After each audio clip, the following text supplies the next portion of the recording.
Assalamualaikum warahmatullahi wabarakatuh. Saudara-saudaraku pemirsa setia channel Pecontohnya Akhirat dimanapun Anda berada, Alhamdulillah pada kesempatan yang berbahagia ini bisa menyapa kembali saudara-saudaraku semua sebangsa setanah air. Zaman-zaman akhir, ya, zaman yang di situ itu kebulak dan kebalik. Bagaimana tidak kebulak dan kebalik? Pengajian yang asli dianggap tontonan, tontonan dianggap tuntunan. Nah, ini kan kebulak kebalik. Loh, orang sekarang itu lebih memburu dai yang di situ itu bisa mencuri perhatian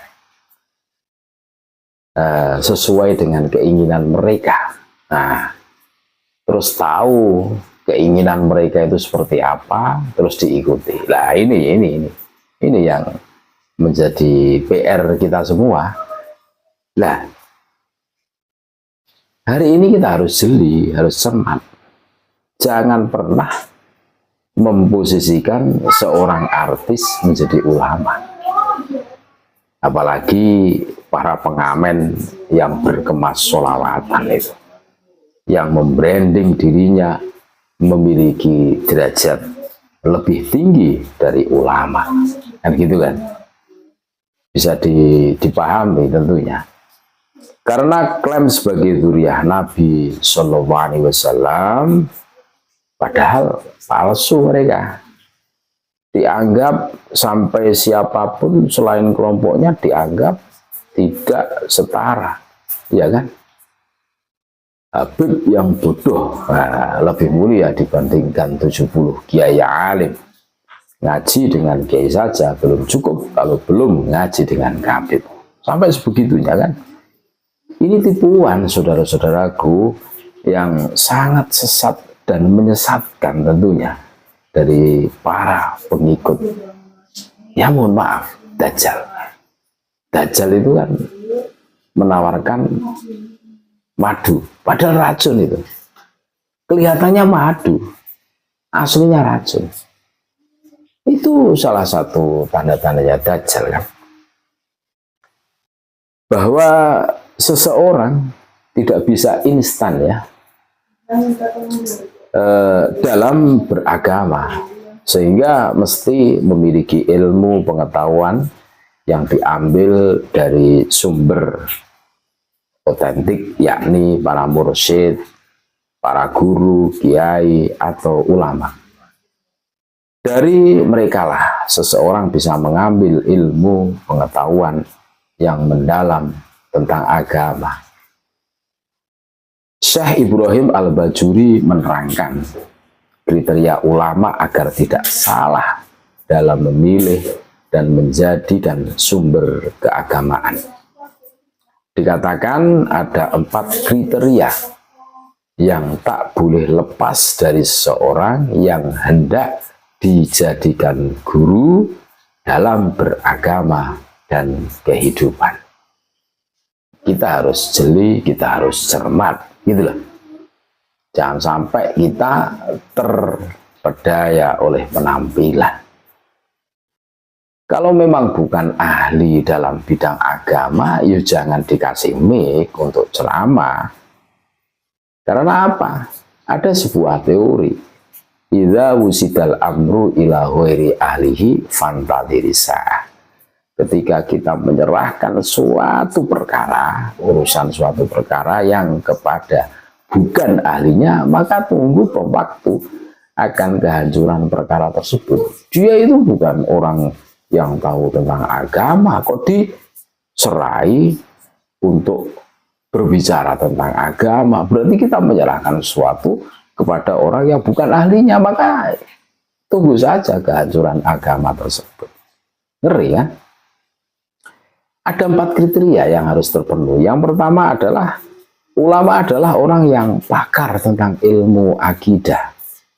Dari kepakarannya itu orang akan menjadi kenal kepada Allah dan mengetahui kesucian Allah dari segala sifat-sifat kemakhlukan. Tuh, akidahnya harus jelas. Yang kedua, ulama yang pantas dijadikan sebagai teladan adalah orang yang pakar mengenal ilmu-ilmu syariat. Tuh, syarat wajibnya sholat, syarat sahnya sholat, rukunnya wudhu, yang membatalkan puasa. Ya, harus tahu.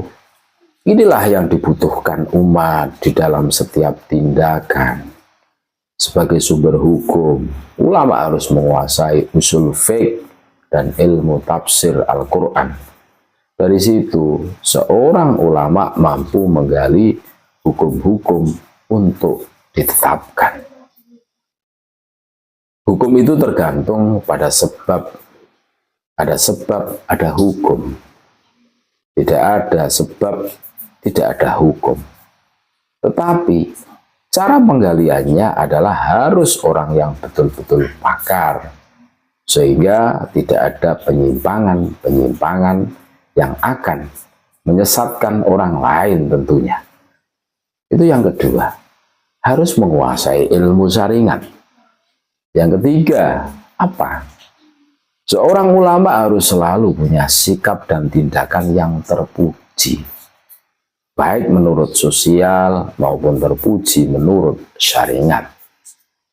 Jika ada seorang yang ucapan dan tindakannya mengajak orang lain berbuat tidak baik, maka orang tersebut tidak boleh dipanggil sebagai ulama. Orang yang isinya caci maki, tebar provokasi, mengajak perang di negara yang aman, tidak layak. Sekalipun dinobatkan sebagai imam jumbo, tidak layak disebut ulama.